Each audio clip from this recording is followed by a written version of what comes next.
Morning guys. Ngayon po nandito tayo sa sementero guys. Napadpad tayo dito kasi naarkila po tayo ng service guys.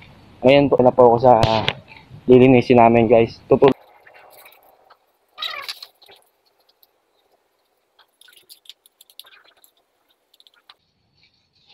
Yan, medyo malinis na rito.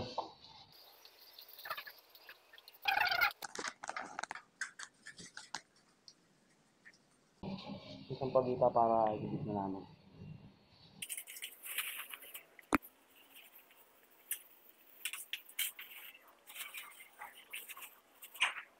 Ano yun yung mga ano doon, parang sa ulan, no? Sa ulan.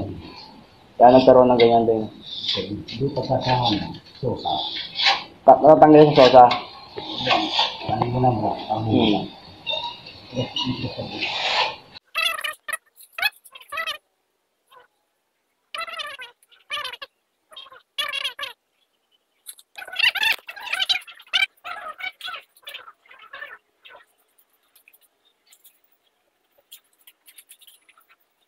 Para bago lagyan ng kandila, kailangan tanggalin ko muna.